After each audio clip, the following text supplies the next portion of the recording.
네, 오늘은 케톤식의 정의와 케톤 대사에 대해서 하겠습니다. 케톤식은 케토 영어로는 케토제닉이라고 이제 이야기를 합니다. 케톤을 제닉은 제네시스 생성하다 이런 뜻을 가지고 있죠. 생성하다. 즉 케톤식이라는 것은 인체에서 케톤체를 생성하는 식이다 이렇게 이야기를 했습니다. 그래서 저번 시간에 케톤체라는 것은 간이 지방산을 분해해서 케톤체라는 화학 구조를 만드는 거다 이렇게 이야기했어요. 그래서 간이 있는데 이제 지방세포에서 지방이 간으로 이동을 해서 간에서 케톤체라는 걸 만들어 가지고 케톤체가 뇌 에너지의 공복 상태에서 70% 이상을 차지한다. 이제 이렇게 이야기를 했습니다.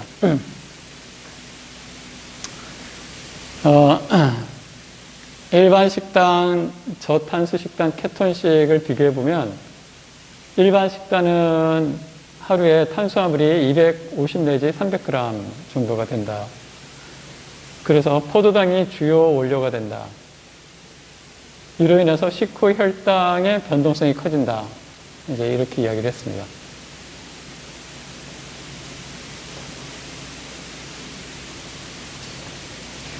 그 다음에 케톤식은 기본적으로 하루 20 내지 50g 이제 엄격하게 간질이나 이제 치매 환자들의 경우는 한 20까지 내려가면은 정신질환이 개선되는 그런 사례들이 많이 보고가 돼 있어요. 잠깐 제가 이제 쓴 책을 좀 소개를 해드렸으면 좋겠는데요.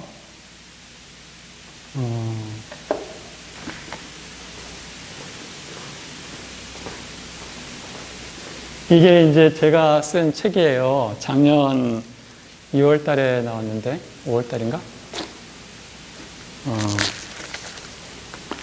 이제 강의를 들으시다가 혹시 좀 더 자세하게 알고 싶으신 분은 교보에서 판매를 하거든요. 그래서 구매를 하시면 되겠습니다. 여기에 나와 있는 내용을 다 이제 여기에 넣은 거예요. 이 책의 장점은 이제 이야기식으로 돼 있어서 남녀노소 쉽게 재미있게 볼 수 있다. 그리고 이제 칼라로 돼 있어요. 칼라로 돼 있어서 보기가 좋죠. 그리고 다양한 그림과 도표가 있어요. 그래서 이제 혼자 공부하시기도 좋고 또 이제 동영상이 나와 있으니까 동영상 참조하시면 될 것 같습니다. 당뇨 부분은 7장에서 나와 있어요. 7장.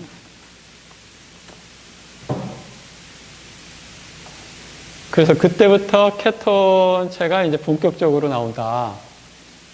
이제 왜 그러냐면 이제 생화학적으로는 TCA 사이클이라는 게 있는데 이것 때문에 그래요. 나중에 기회가 되면은 처음부터 막 이렇게 모르는 화학 용어가 나오면은 좀 기렌 증세 그냥 이제 포기하는 처음부터 그냥 아예 겁먹을 수도 있으니까 그럴 필요가 없고 그냥 이제 생화학적으로 탄수화물이 제한이 돼야지 케톤체가 나온다. 그 정도만 아시면 되겠습니다.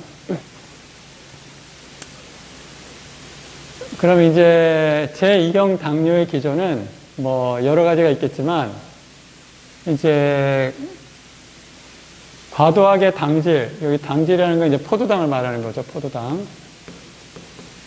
포도당은 탄수화물이 분해가 되면 이제 포도당이 된다고 했잖아요. 그러니까 이제 탄수화물이 과도하게 섭취를 하게 되면은 이제 혈당이 갑자기 오르는 거예요. 비유를 들자면 뭐 이렇게 볼 수가 있겠죠. 저희가 소금을 뭐 하루에 예를 들어서 물을 10잔을 마신다고 칩시다. 그러면 소금을 10잔에 나눠서 조금씩 떨어뜨리면 맛이 있어요. 미네랄 워터가 되는 거죠. 그런데 그거를 한 컵에다가 한꺼번에 집어넣으면 어떻게 돼요? 먹고 짜잖아요. 그죠? 그것처럼 우리 몸도 이게 입에서 이제 식도를 거쳐가지고 위, 소장, 이렇게 대장까지 내려가는데 대략 8.5m라고 그래요. 8.5m. 그래서 천천히 흡수가 돼야 되는데, 탄수화물을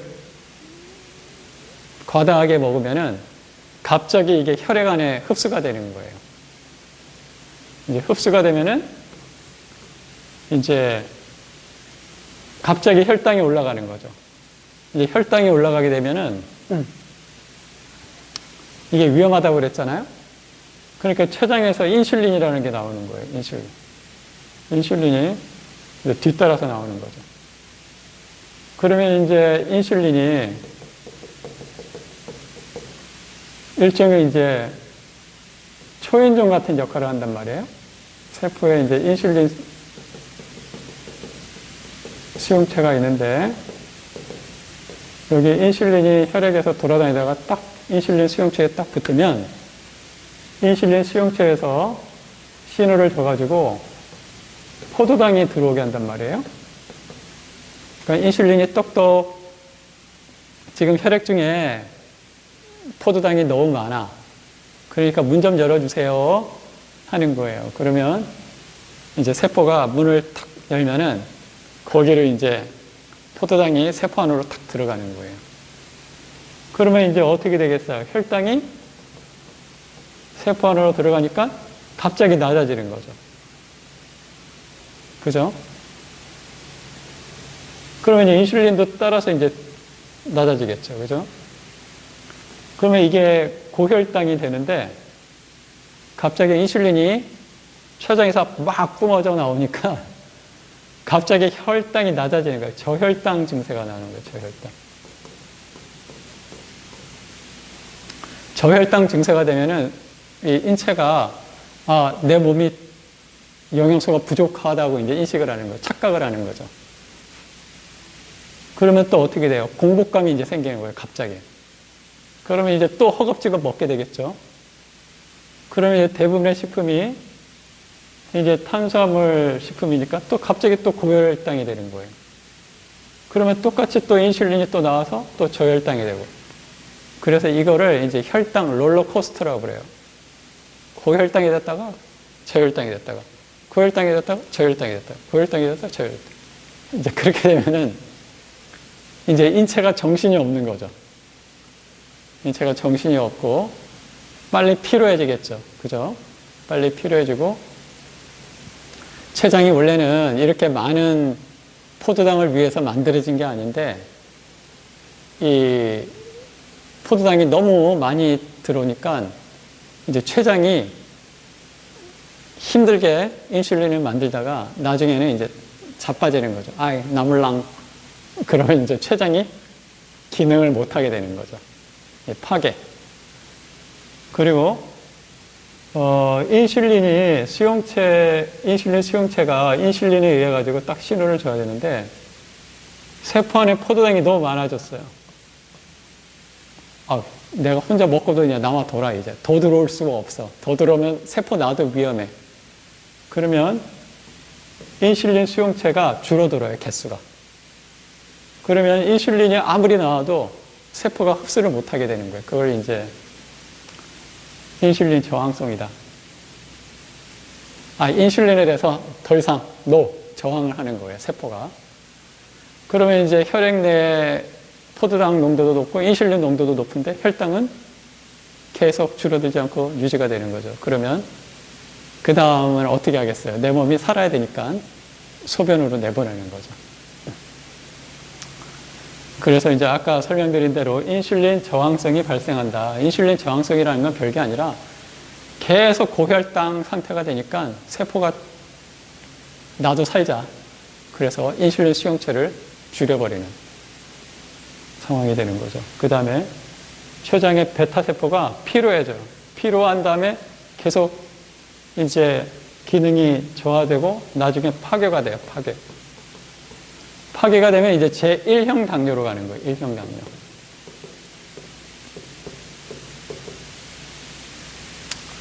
그 다음에 이제 인슐린이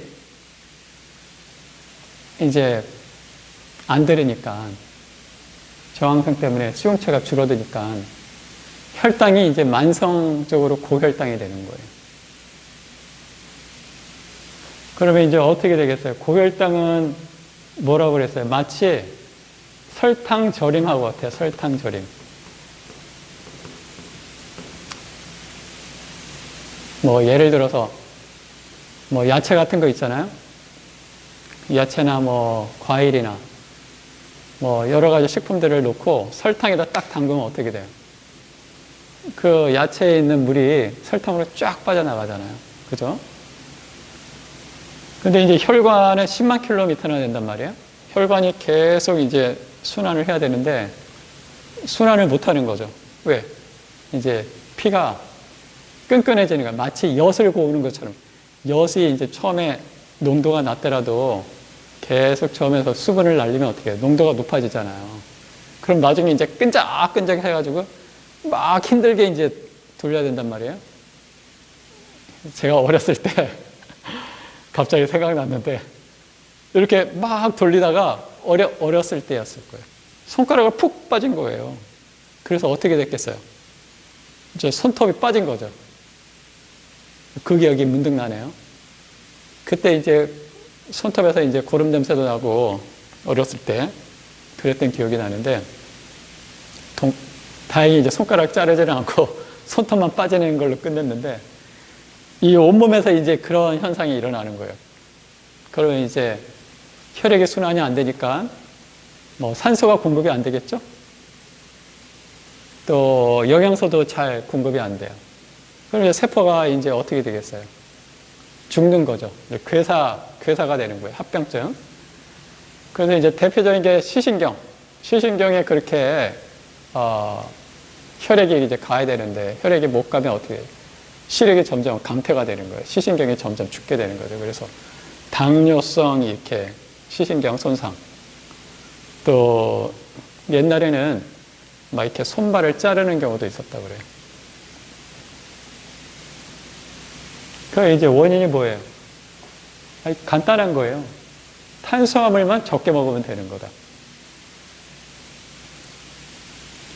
그래서 이제 치유 사례와 연구, 케톤식.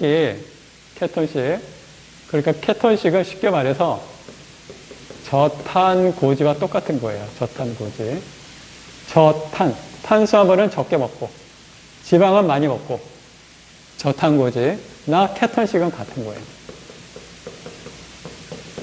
이제 저탄고지는 먹을 때 식품을 중심으로 해서 표현을 한 거고, 케톤식은 몸 안에서 케톤체가 증가하는 것을 표현한 거예요. 이게 본질은 같은 거예요. 그런데 이 임상 연구가 많이 있어요. 그래서 뭐 얀시, 케톤식 메타분석은 여러 이제 연구를 종합해 가지고 전체적인 경향성을 통계적으로 파악을 하는 거예요. 그 다음에 RCT, 그러니까 무작위 대조군 실험군이 있는 전후 실험을 하는 거예요. 이런 연구는 많지가 않은데 RCT가 27개나 되고 2,870명을 종합을 해봤더니 케톤식 효과가 있다. 이제 이렇게 이야기를 하는 거죠. 자세한 내용은 여기에 있어요. 그 다음에 저번 시간에 설명드린 대로 카힐이라는 분이 이제 하버드대를 나와가지고 의대를 나와가지고 하버드에서 이제 당뇨 연구부터 시작을 했다가 점점 이제 인체 에너지 대사로 확장돼서 연구를 한 대가예요, 대가. 그런데 그분이 뭐라고 그랬냐면 70kg 남성의 신체를 기준으로 했을 때 저장된 양의 탄수화물은 0.3에서 0.4kg, 300 내지 400g 밖에 안 된다. 이제 100g은 간에 저장되고 나머지 2, 300은 근육에 이제 저장이 되는 거예요. 반면 단백질은 6 내지 7kg, 지질은 13kg이 저장돼 있다. 그리고 사용하는 양은 글리코겐은 이제 탄수화물이 간에 저장되는, 근육에 저장되는 형태를 말하는 거예요. 그러니까 탄수화물이에요. 탄수화물은, 인체에 저장된 탄수화물은 대략 반나절이면 고갈된다. 반나절도 안 걸린다. 그런데 지방은 78일간, 거의 80일간 쓸 수 있다. 단백질은 인체의 구조물이기 때문에 에너지원으로 쓰이기가 어려워요. 그리고 쓰이려면 또 질소가 나와야 되는데 암모니아가 생성이 되기 때문에 단백질 소모량은 그렇게 많지가 않아요. 다시 말해서 인체의 에너지 형태는 탄수화물이나 지방의 형태가 될 수밖에 없는데 탄수화물은 반나절이면 고갈되고 반면 지방은 거의 80일을 쓸 수 있는 거예요. 그러니까 이제 예수님이 성경에 보면 40일간 금식을 하시잖아요. 그죠? 그 다음에 이제 불교에서 부처님은 49일간 이제 단식을 하는 기사가 나와요. 그런데 이게 그냥 한 게 아니라는 거예요. 조금 이따 설명을 드리겠지만 이 장기간 40일 정도 단식을 하게 되면 인체의 케톤 수치가 최대로 유지가 되면서 세포 내에 있는 쓰레기, 노폐물이 분해가 되면서 재활용을 하게 돼요. 그래서 인체는 아주 깨끗한 상태로 돌아가게 되는 거죠. 마치 아기처럼. 그러면 이제 아기가 뭐 질병에 고혈압이나 뭐 당뇨 걸린 애들은 없잖아요, 거의. 물론 요즘에 뭐 초등학생도 당뇨에 걸린다고 하지만 아주 어린애처럼 세포가 깨끗하고 건강해지기 때문에 완전히 이제 회춘하게 되는 거예요. 그리고 자연 치유 현상이 일어나는 거예요. 자연 치유. 그래서 세계에서 다양한 자연 치유 연구하는 분들이 있는데 형식은 약간씩 다를 수 있는데 그 기저에는 칼로리 제한이 있어요. 칼로리가 30% 이하만 줄어들어도 암의 성장이 멈춘다는 연구들이 있어요. 그런데 이제 케톤식을 하면은 완전히 이제 암세포에게 공급되는 영양소가 거의 차단이 되기 때문에 암세포는 점점 껍질이 떨어져 나가서 이제 개선될 가능성이 높다. 이제 이렇게 볼 수 있습니다. 그래서 케톤체가 뭐냐? 지방세포가 유리지방산, 유리는 이제 풀이 이제 어디에 안 붙어 있다 이거죠. 유리지방산과 글리세롤이 간으로 가서 간에서 케톤체가 써돼서 이제 케톤체가 돼서 뇌에 에너지로 공급된다. 이제 설명한 거고요. 인체에서 케톤체는 크게 세 가지예요. 아세톤, 그 다음에 베타 하이드록시부틸산, 그 다음에 아세토, 아세테이트 세 가지 이제 형식인데 이 세 가지가 서로 전환이 쉽게 돼요. 그래서 인체에 과다하면은 아세톤은 이제 호흡으로 나가는 거예요. 호흡. 그 다음에 아세토, 아세테이트는 소변으로 나가요. 그러니까 아주 질병 상태가 아니면 건강한 상태의 케톤체는 그렇게 걱정할 필요는 없어요, 사실. 그래서 식후에는 포도당이 뇌에 거의 100% 에너지로 쓰이지만 단식 상태가 되면 포도당은 30%, 70%가 케톤체가 공급된다 하는 겁니다. 이게 제가 10일간 단식을 했을 때 그래프를 나타낸 건데 케톤체가 하루가 지나니까 3.4 밀리몰 되다가 이제 3일째 되니까 5.6, 6.1, 5.8 4.7, 5.8, 5.4, 6.1. 이렇게 이제 한 7일째 약간 이렇게 기복이 이제 생겼어요. 이거는 이제 인체의 당연한 이제 리듬 속에 있는 거예요. 인체가 포도당을 많이 활용하다가 좀 적게 활용하다가 리드미컬하게 이제 하는데, 혈장의 포도당, 그러니까 혈당이죠. 혈당은 100에서 하루 지나니까 63, 57, 47, 52, 51, 57, 82, 71, 61, 57로 이제 줄어들었어요. 그래서 이제 케톤체가 여기 4 밀리몰 이상이 되면은 암이 치유되는 범위다. 이제 이렇게 이야기를 할 수가 있습니다. 그래서 케톤체가 잘 모르시겠으면은 케톤체는 인체의 제4의 영양소다 생각하시면 쉬워요. 그러니까 우리가 3대 영양소가 있었잖아요. 탄수화물, 단백질, 지방이잖아요. 그죠? 그런데 실제로는 케톤체가 네 번째 영양소였다. 이제 이렇게 이야기를 하는 겁니다.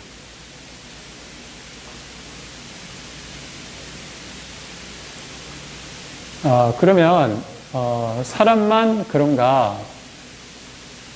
그렇지가 않다는 거예요. 이제 저번 시간에 설명했지만 우리가 봄, 여름, 가을, 겨울이 있다고 했잖아요. 그래서 늦봄부터 가을까지는 먹을 게 풍부해요.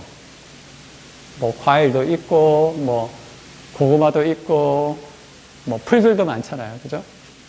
근데 겨울에는 먹을 게 없어요. 그래서 한 3개월이다.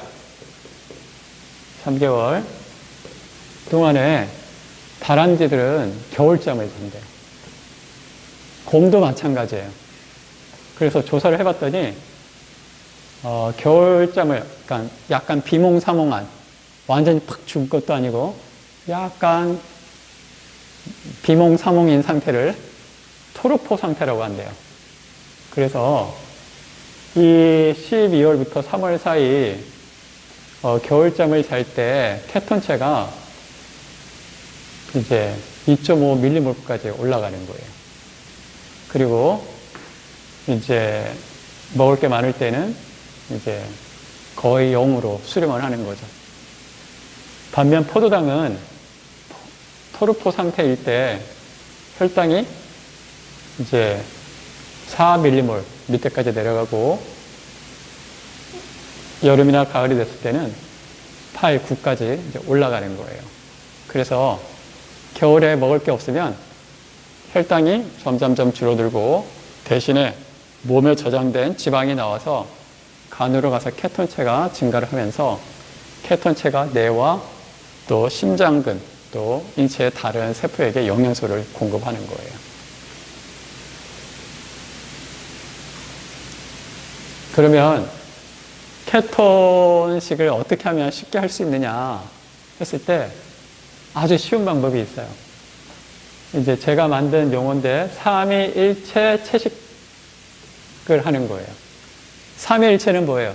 세 가지를, 하나의 식단이 있을 때 세 가지를 꼭 챙겨 먹으라는 거예요. 그러면 거의 케톤식이 돼요. 쉽게. 첫 번째 그룹은 탄수화물 통곡류예요. 통곡류는 뭐 현미, 통밀 뭐 이런 거죠. 이런 거를 먹으면 탄수화물이 그래도 70 내지 75%나 돼요.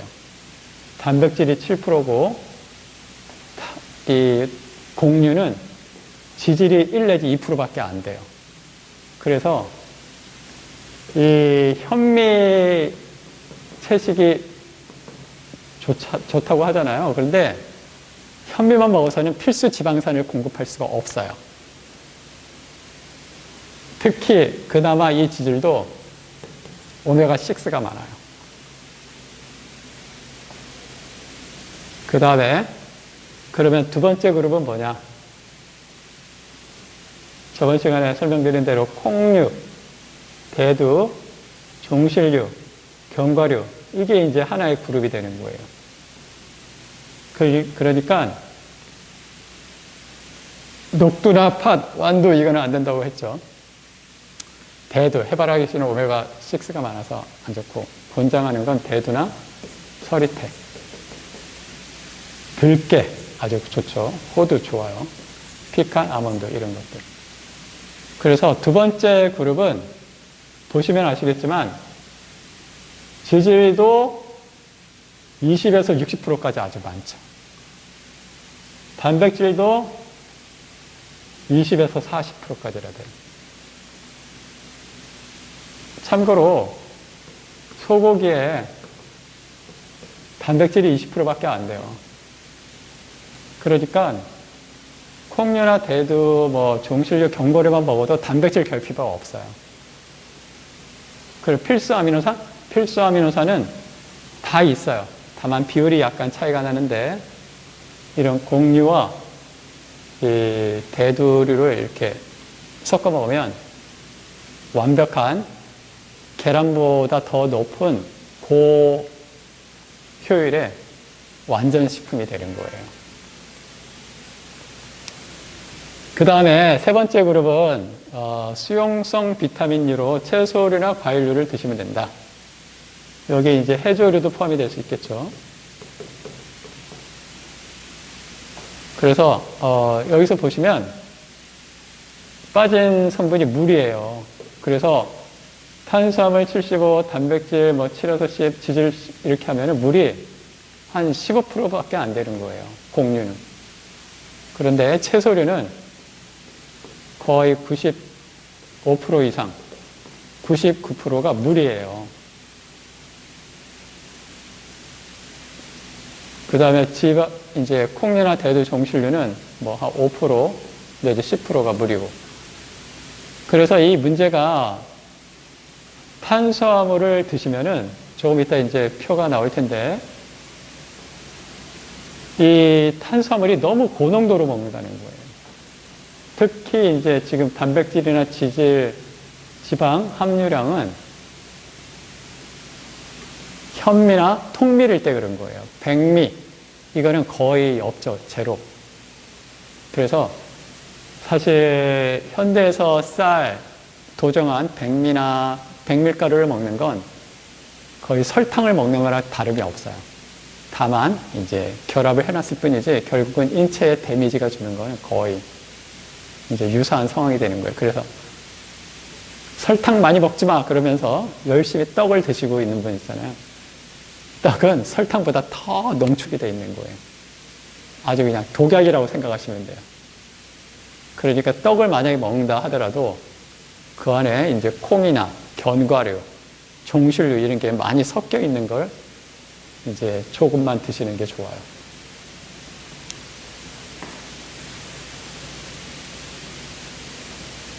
그래서 이제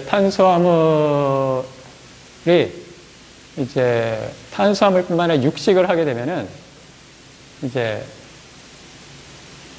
탄수화물 수치도 높고 칼로리도 높게 돼요. 예를 들어서 햄버거와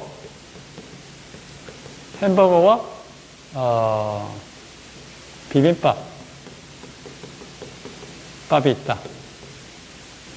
똑같은 질량인데 햄버거가 칼로리가 2배가 높아요. 그러니까 똑같은 양을 먹어도 햄버거로 100g 먹는 거하고 비빔밥 100g 먹는 거하고 햄버거가 2배의 칼로리를 섭취하게 되는 거예요. 지방도 많죠. 동물성은 이제 또 포화지방이 많잖아요. 포화지방인데 장쇄 포화지방산이 맞아요. 그러니까 인체에 더 큰 이제 데미지가 되는 거예요. 2중, 3중으로. 또 육류에는 콜레스테롤이 많기 때문에 인체는 인체가 필요한 만큼 간에서 합성을 해요. 70mg씩 매일. 그런데 거기다가 또 먹으니까 더 이제 몸이 문제가 되는 거예요. 대사증후군은 메타볼릭 신드롬이라고 그러잖아요. 그래서 당뇨, 또 고혈압, 비만, 특히 복부비만, 그 다음에 고인슐린 혈증, 또 고지혈증, 또 신장질환, 이게 이제 하나가 나타나면 나머지가 같이 나타나는 거예요. 그래서 그거를 신드롬이라고 표현해요. 증후군. 원래 신드롬은 잘 원인을 모를 때 신드롬이라고 그러는데 대사증후군의 원인은 뭐죠? 첫 번째는 과잉 탄수화물, 두 번째는 과잉 칼로리. 이제 이거예요. 그래서 그 육류, 백밀, 백미, 설탕, 탄수화물 과잉 섭취하게 되면은 아까 말씀드린 대로 인체가 필요한 것보다 더 많이 이제 쌓이게 되는 거예요. 우리가 매일 먹잖아요. 그러니까 매일 조금씩 쌓이더라도 계속 누적이 되는 거예요. 이제 마치 빚쟁이 같이 되는 거예요. 빚쟁이가 빚을 조금씩 늘려가지고 나중에는 이제 파산이 되는 거예요. 더. 왜? 빚에 이제 이자가 붙잖아요. 중성지방의 증가를 한다.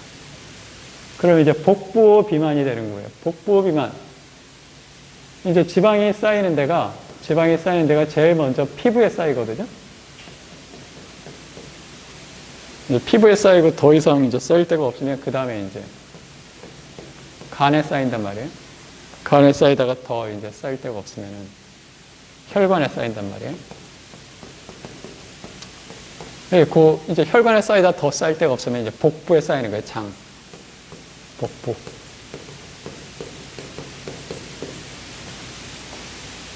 그럼 이제 간 질환이 되는 거죠. 간경화. 네? 알코올성 간 질환. 말이 알코올이죠. 사실은 이제 칼로리가 과잉으로 쌓이는. 간은 1.1kg 밖에 안 돼요. 무게가. 계속 커질 수가 없단 말이에요. 혈관에 쌓이면 뭐예요? 고지혈증이 나타나는 거예요. 복부에 쌓이면은 이제 똥배가 되는 거예요. 똥배.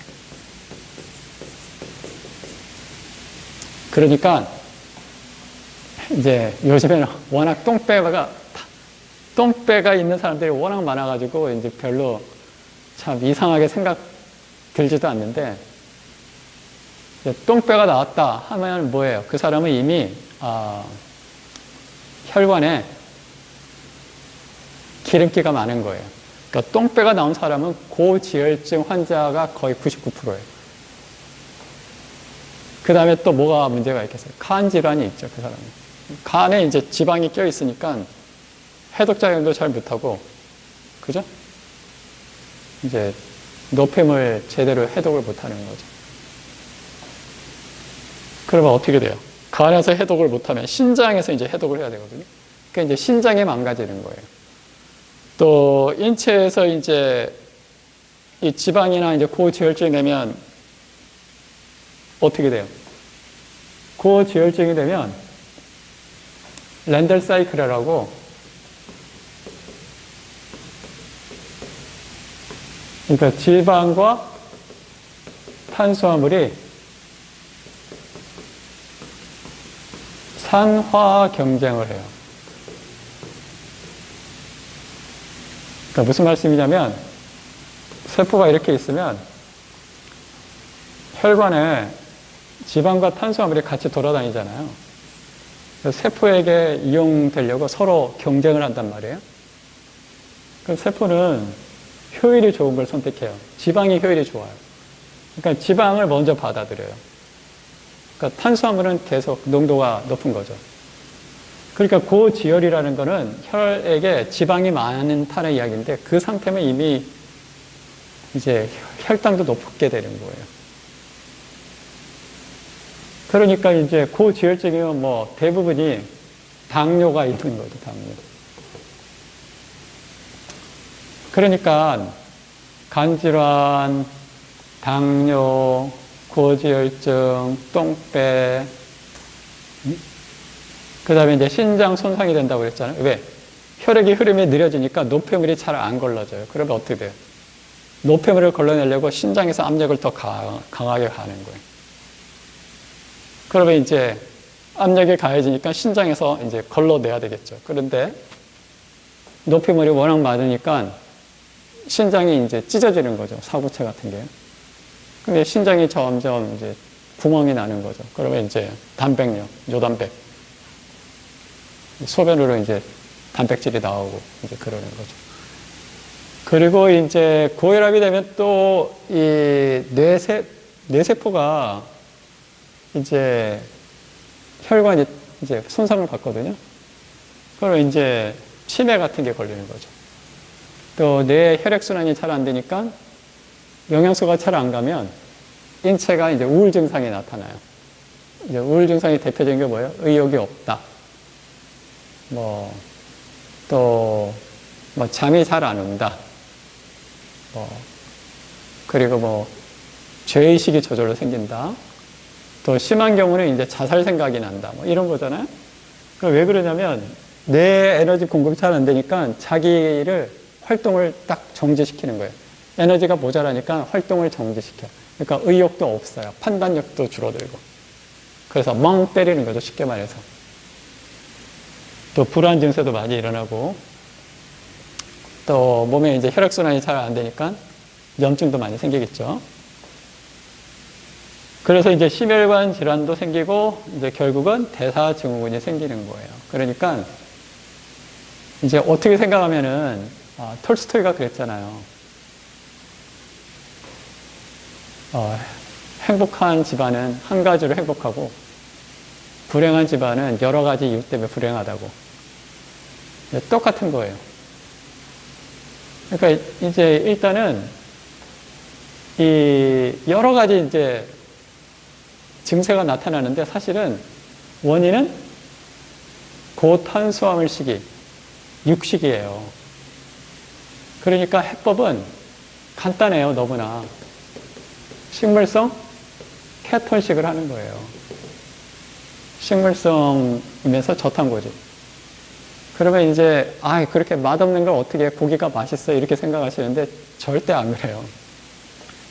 고기가 맛있는 건 대부분 식물성 양념 때문에 맛있는 거잖아요. 그죠?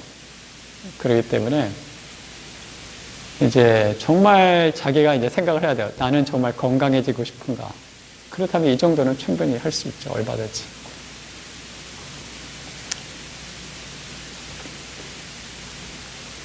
그래서 인체는 원래 두 가지 대사가 번갈아 있다. 식후대사와 공복대사. 식후대사는 탄수화물이 주요 대사예요. 식후 4시간에서 6시간 사이.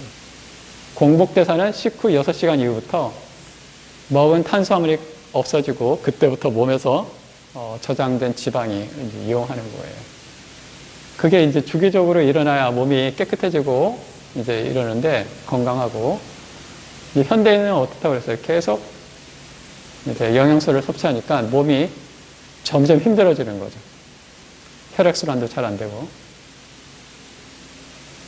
그러면 단식은 뭐냐? 몸에 저장된 지방을 이용하는 거다. 그래서 케톤체를 생성하는 거다.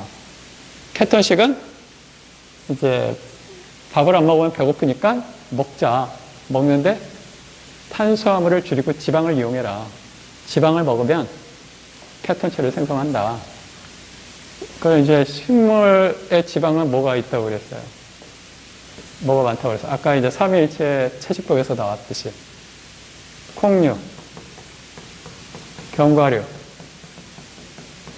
종실류. 이렇게 드시면은 전혀 문제가 없다.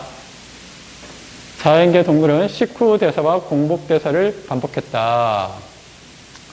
여름과 가을에는 먹을 게 풍부하니까 식후 대사가 중심이 됐지만 겨울과 초봄에는 먹을 것이 부족하기 때문에 공복 대사, 메타볼리즘, 에너지 생성이 지방을 이용을 했다. 몸에 저장된 걸 이용했다 하는 겁니다. 그러면 구체적으로 공유의 영양소를 한번 봅시다. 이제 우리가 과자 같은 거 좋아하잖아요, 아이들.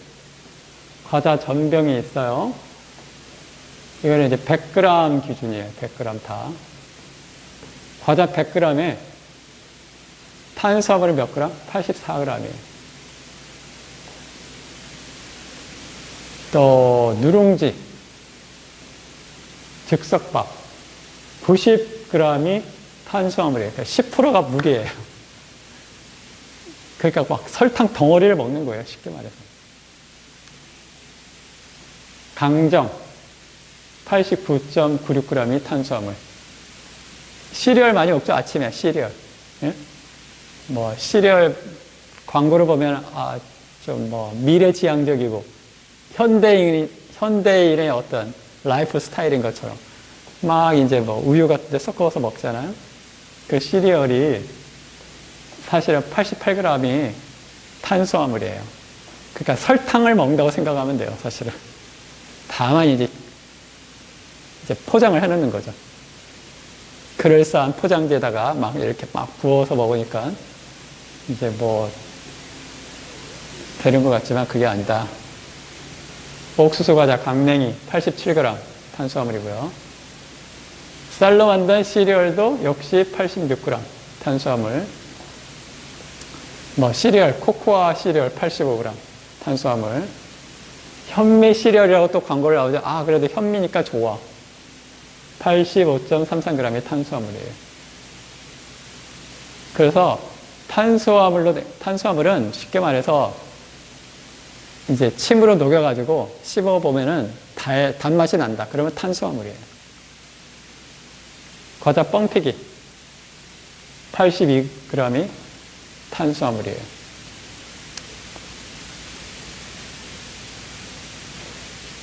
그러면 견과류와 두류는 어떤가? 100g 단위예요. 그러니까 마카다미아 탄수화물이 12g. 그에 비해서 단백질은 8.3g, 지질은 76g. 저번 시간에 제가 마카다미아 이제 먹었죠. 맛있었잖아요. 또 피칸 탄수화물 13g, 단백질 9.5g, 지질 74g. 호두는 탄수화물 7.9g, 단백질 15g, 지질은 72g. 호두는 껍질 있는 거, 마카다미아 저번 시간에 껍질 있는 거 까서 먹었잖아요. 맛있었거든요. 이제 산패를 방지하잖아요. 껍질이. 호두도 껍질 있는 걸 딱 까서 먹으면 정말 맛있어요. 그 다음에 이제 헤이즐넛. 또 이제 그렇고. 거의 대부분 그래요. 그 케톤율은 뭐라고 말씀드렸죠? 케톤율은 탄수화물과 단백질의 칼로리, 질량이 아니라 칼로리라고 말씀드렸어요. 그 다음에 지방의 칼로리를 분자해 놓고 계산을 한 거예요. 그래서 예를 들어서 이제 마카다미아다.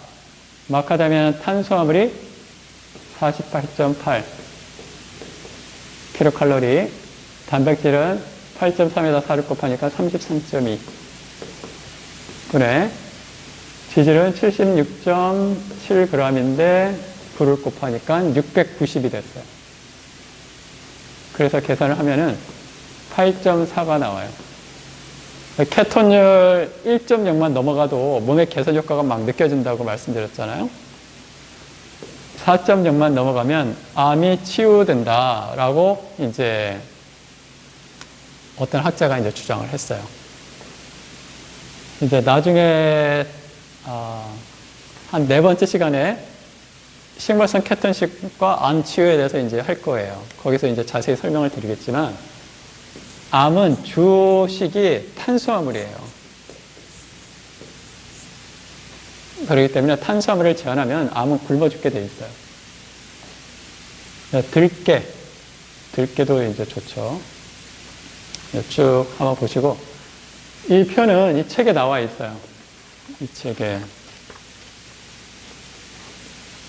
189, 190, 191, 193 이렇게 나와 있어요. 그래서 이제 칼라로 잘 나와 있으니까 참고를 해서 보실 분은 보세요. 점심 두 끼 굶으시고 이거 하나 사서 보시면 이제 이대로 하시면은 일주일이면 개선 효과를 알 수가 있어요. 대부분은. 제가 이제 이 강의를 한 6개월, 서울에서 한 6개월 하면서 한 300명 강의를 들었어요. 그분들 대부분이 5일 정도면 당뇨나 다음 시간에 이제 하겠지만 고혈압이 거의 정상화가 돼요. 당뇨는 혈단계로 잴 수 있잖아요. 혈단계. 병원에 안 가고 자기가 이제 바늘로 해가지고 딱 재보면 나오는데 한 혈단계 한 15,000원이면 사지 않나요? 혈압계. 요즘에 전자혈압계 25,000원이면 사더라고요. 자기가 직접 해보시면 알아요. 딱 5일만 해보세요. 5일만. 이제 당뇨약이나 고혈압 약을 오래 먹으면 어떤 약이든지 이제 부작용이 있어요. 그래서 오래 가능하면 빨리 약을 끊고 생활 라이프 스타일을 바꿔가지고 건강하게 사시는 게 좋아요. 이제 뭐 치매 걸려가지고 좋은 요양원에 가는 것보다 치매 안 걸리고 그냥 건강하게 돌아다니는 게 낫죠. 예? 치매 걸리면 어떻게 해요? 막 똥 오줌 다른 사람 손을 빌려가지고 신세를 져야 되잖아요. 그렇게 비참한 말년을 사시지 마시고 자기 식생활 좀 자기가 좀 조절하시고 또 이제 오늘 설명 들었잖아요. 별거 없네. 밥량 줄이고 견과류하고 콩, 서리태. 서리태 뭐 나 농사 지어서 서리태도 많아. 한 8시간 물에 불리면 부피가 한 2.5배 팽창한단 말이에요. 드시면 맛있단 말이에요. 저번 시간에 뭐라고 말씀드렸어요? 네? 밥을 꼭 먹어야 되겠다 이런 분이 있으면 쌀 1, 서리태 1 섞어가지고 이제 드시라고 했어요. 이제 고혈압 치료 사례는 상당히 많은데 이 케톤식 저탄고지를 해서 지금 잠깐 이제 기억이 나서 말씀을 드리면 이제 한 50대 초반에 이제 주부가 왔어요. 40대 말인가 50대 초반에. 그런데 이제 당연히 이제 살이 통통하죠. 그런데 문제가 이제 애들이 이제 3명이나 있는 거예요. 애엄마. 그런데 혈압이 이제 200이 기본인 거예요. 그리고 심할 때는 막 300, 400까지 올락내리락 한다는 거예요. 그러니까 이제 이 사람은 항상 두려움에 이제 사는 거죠. 왜냐면 이제 혈압이 300, 400이면 언제 터져도 이상하지가 않은 거잖아요. 그런데 이제 이 강좌를 듣던 분 중에 한 분이 강의료를 대신 내줬어요. 그래서 그분 보고 들어보라고. 그래서 이제 그분이 와서 수업을 하러 들었는데, 이제 제가 알려드린 대로 이제 저는 이제 그때 똑같이 이제 설명을 드린 거죠. 콩, 견과류, 종실류 이제 섞어 드셔라 이제 제안을 했는데, 이분이 이제 살림이 그렇게 넉넉하지는 않았던 것 같아요. 그런데 이제 이분이 어떻게 했냐면 밥을 할 때 서리태를 이제 섞어서 했는데 위에 있는 서리태만 긁어서 자기가 먹은 거예요. 그런데 5일째 130으로 딱 떨어진 거예요. 정상화 계속. 그래서 그분이 일주일 있다가 왔어요. 왜 왔냐고 수업 때 끝났는데. 너무 고마워서 자원봉사하러 왔다는 거예요. 그러니까 생각을 해보세요.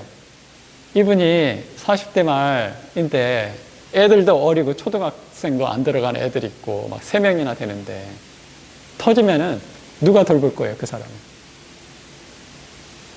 그런데 이렇게 간단한 방법인데도 설명을 들었는데도 나몰랑 난 약 먹고 그냥 이러다 죽을래. 먹고 싶은 거 다 먹고.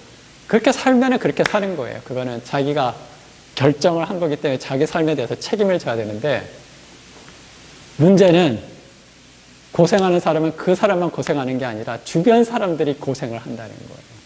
네? 주변 사람들이. 또 우리나라의 이제 재정이 경상의료비가 얼마예요? 경상의료비.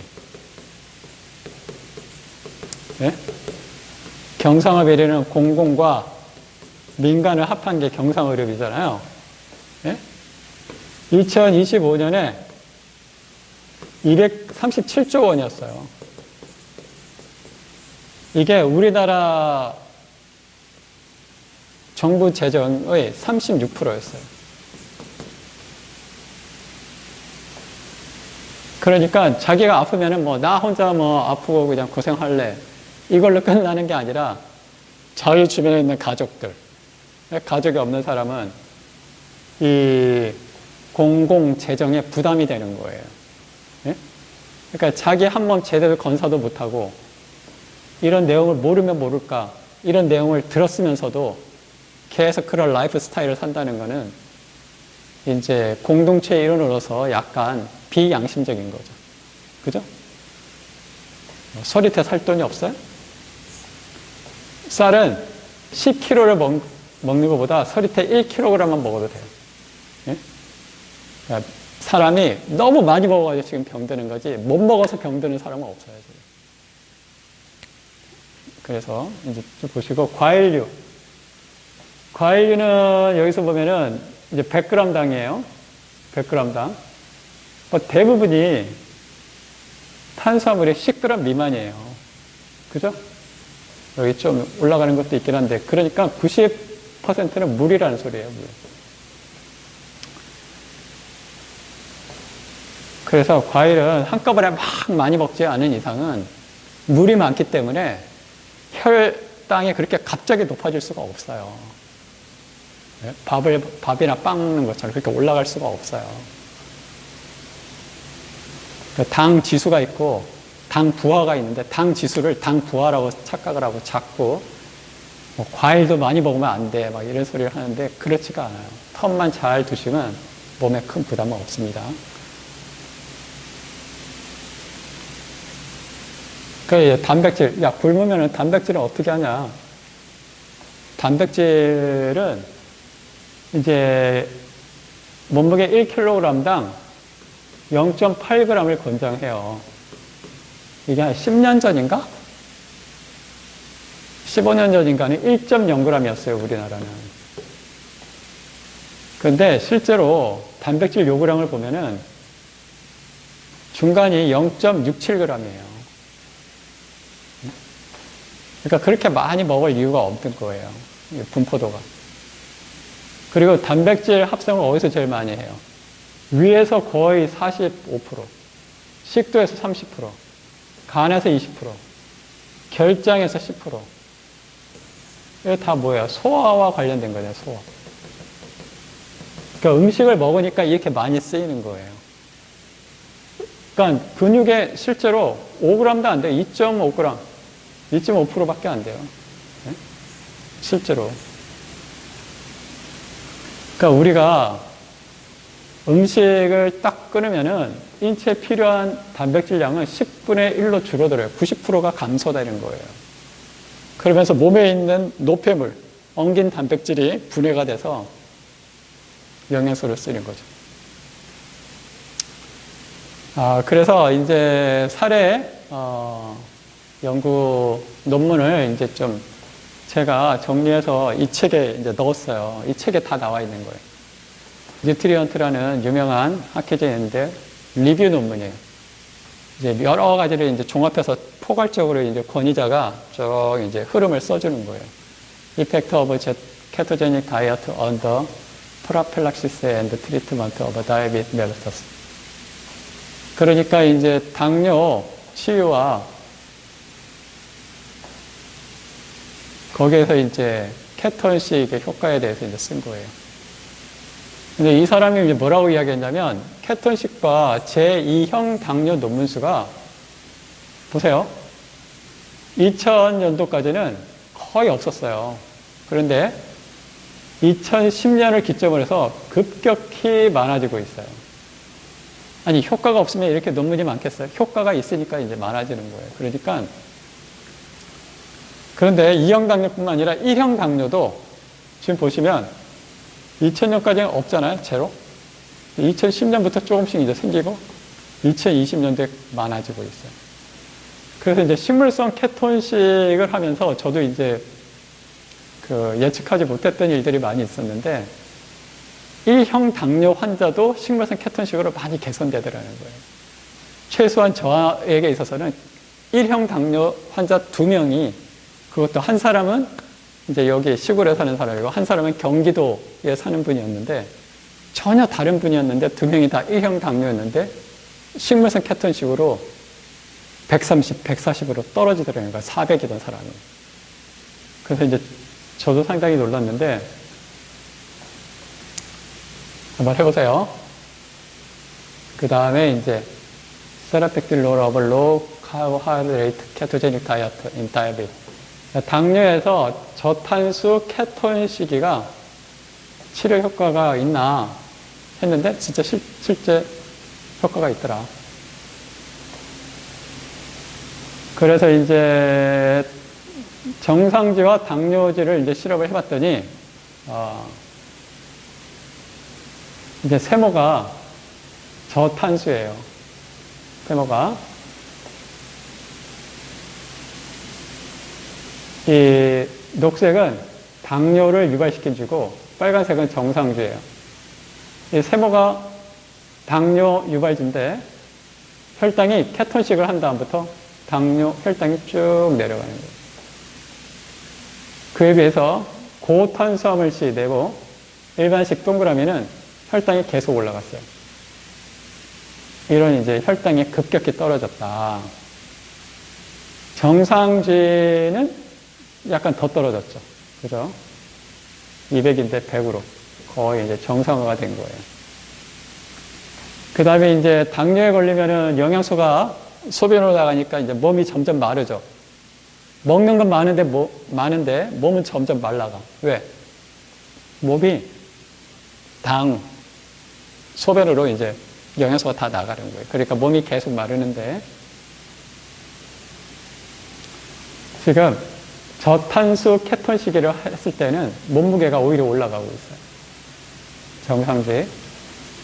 또 당뇨주도 고탄수화물 식이나 일반식보다 몸무게가 훨씬 높죠. 그죠? 그 다음에 음식 섭취량도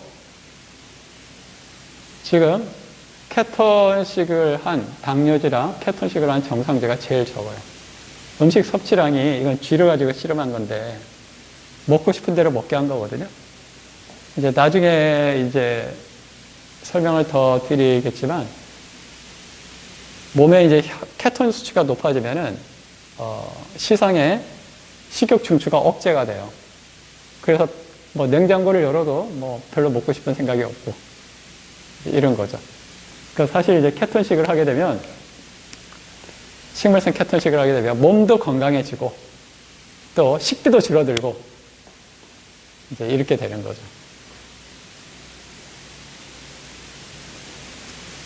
이제 케톤체가 흔히 생각하듯이 아주 위험한 게 아니에요. 제1형 당뇨의 경우, 병적으로 아주 심각한 경우에만 케톤체가 10mmmol 이상 올라가요. 한 20mmmol까지 올라가거든요.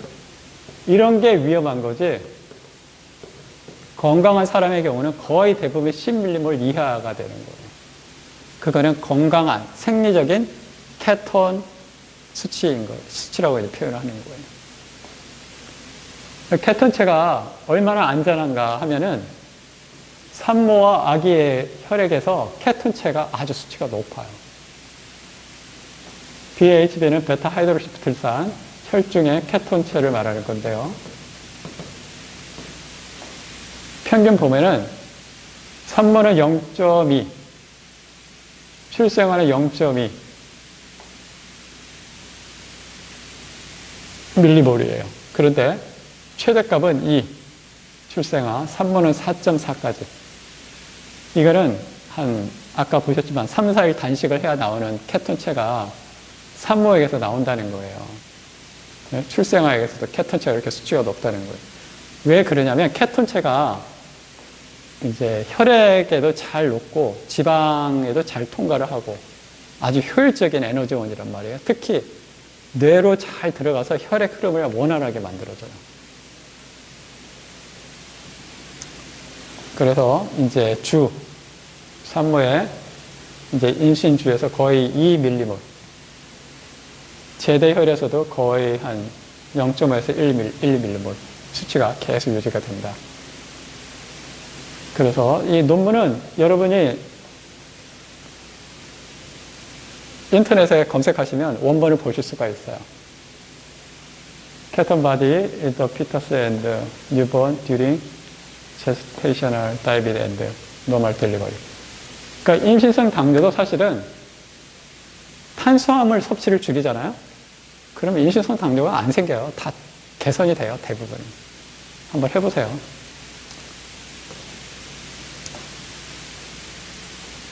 그래서 이제 또 논문이 이렇게 나와 있어요. 1일 인슐린 투여량이 케톤식을 한 다음에 급격히 줄어들었다는 거. 혈장의 케톤 수치는 높아졌다. 하루 탄수화물 섭취량이 줄었다. 150에서 한 25로. 그 다음에 혈장 당화수도 7.0에서 5.0으로 거의 정상화됐다. 케톤식은 당뇨 개선 효과가 이제 여러 가지가 있는 거예요. 혈당도 감소시키고, 당화 혈색소는 이제 3개월 평균 수치를 말하는 거잖아요. 그것도 감소하고, 몸무게가 감소하면서 몸이 저절로 다이어트가 돼요. 지질 조성이 개선되니까 고지혈증 개선되고, 인슐린과 약물 투여량이 감소하죠. 그러면 약값도 줄어드는 거잖아요. 몸도 건강해지고, 인슐린 민감성이 개선돼요. 아까 인슐린 저항성이 왜 생긴다고 그랬어요? 혈당이 계속 높으니까 세포가 보호하려고 수용체를 줄인다고 그랬잖아요. 혈당 조절도 잘 개선이 되고, 혈중 인슐린도 감소가 돼요. 인슐린이 많아지면 중성 지방 합성량도 늘어나고 염증도 증가를 해요. 그러면 보통 케톤식 하면 이제 비계 먹고 그렇게 이제 이야기를 하는데, 문제가 뭐냐? 동물성은 육류, 버터, 치즈 등으로 이야기하는데 포화지방이 많다는 거예요. 특히 치즈는 80% 이상이 포화지방이에요. 치즈는 우유에서 수분을 뺀 거예요. 식이섬유가 없죠. 적음이 아니라 없어요, 없어. 동물은 섬유소가 있을 수가 없잖아요. 그러니까 뭐라고 그랬어요? 간과 장 사이에 이 콜레스테롤이 순환한다. 뿐만 아니라 지용성 노폐물은 담즙을 통해 가지고 나오거든요, 간에서. 그런데 지용성 노폐물이 다시 순환하는 거예요. 네? 장으로 갔다가 간으로 다시 가서 다시 또 장으로 갔다가 이렇게 계속 뺑뺑 도는 거예요. 인체가 이제 힘든 거죠. 마치 이제 똥물을 버렸다가 그 똥물을 다시 길어서 마시고 또 똥물을 버리고, 이런 이제 아주 그런 상황이 되는 거예요. 그러니까 인체 혈액 내에 포화지방과 콜레스테롤이 많아질 수밖에 없어요. 그러니까 동물성 케톤식을 하면 혈중 콜레스테롤 수치가 급격히 높아져요. 그래서 이제 케톤 연구, 동물성을 이용한 케톤 연구는 대부분 중간 탈락률이 거의 절반 이상이에요. 한 2주만 지나가도. 왜? 몸이 이제 견디기가 어려운 거죠. 그 다음에 이제 약간 스모그 현상. 안개 낀 것처럼 이제 머리가 이제 그렇게 되고, 장내 환경이 이제 단조로워져요. 그래서 동물성 식이를 한 사람은 장내 균층이 병균, 세균이 많아져요. 실제로 연구, 나중에 한번 기회 될 때 또 설명을 드릴게요. 또 변비, 식이섬유가 없으니까 뭐라고 그랬어요? 변비가 많고, 또 미네랄 결핍이라고 그랬죠, 미네랄. 많은 사람들이 오해를 하는 게 동물의 미네랄이 많다고 하는데 착각이에요. 예를 들어서 참깨가 있잖아요, 참깨. 참깨의 칼슘이 소고기보다 몇 배나 많을 것 같아요? 200배가 많아요. 그래서 뼈가 약하다 이런 분은 소고기 먹으면 점점 뼈가 약해져요. 왜? 산성이 되기 때문에 그 파골세포 활동이 증가를 하거든요. 그러니까 참깨나 들깨를 갈아 드셔야 되는 거예요. 검정깨, 흑임자.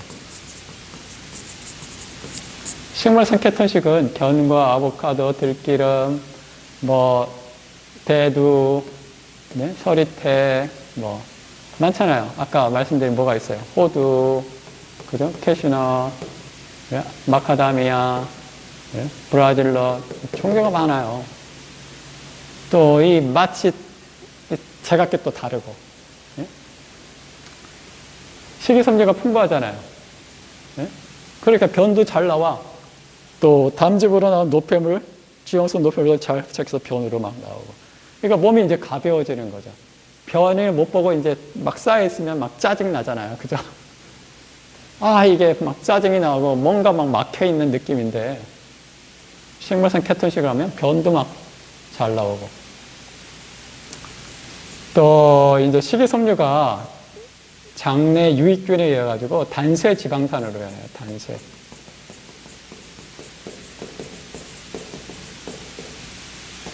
이거는 이제 단세 지방산이 많으면 해로운 균을 죽여요.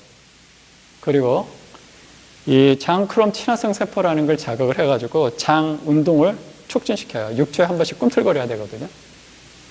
그리고 장크롬 친화성 세포에서 세로토닌이 나와요. 인체에서 생성되는 세로토닌의 95%가 장에서 만들어지는 거예요. 그게 식이섬유의 단세 지방산이 자극을 해야 만들어지는 거예요. 그 다음에 혈관, 장 건강이 양립된다. 이제 이런 겁니다.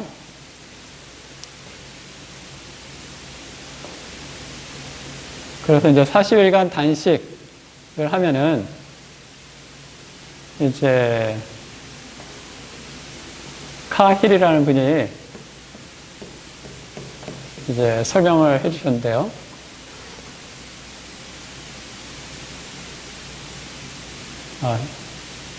이거는 다음 시간에 제가 추가로 설명을 드리는 게 낫겠습니다. 예, 다음 시간에 단식과 오토파지에 대해서 이번 주 토요일 날 그냥 설명을 드릴게요. 오늘은 시간이 너무 많이 지나가서 일단 당뇨까지만 끊고 다음 시간에 노벨상 수상자죠. 노벨 이 내용을 하도록 하겠습니다. 오늘 와주셔서 감사드리고 이야기식으로 돼 있어요. 그래서 필요하신 분은 교보에 판매를 하고 있어요. 좀 또 칼라로 돼 있어서 이제 보기가 좋고 활자도 좀 크게 해놨어요. 그래서 보시면 좋겠습니다. 네, 오늘은 여기까지 하겠습니다. 와주셔서 감사합니다. 수고하셨습니다.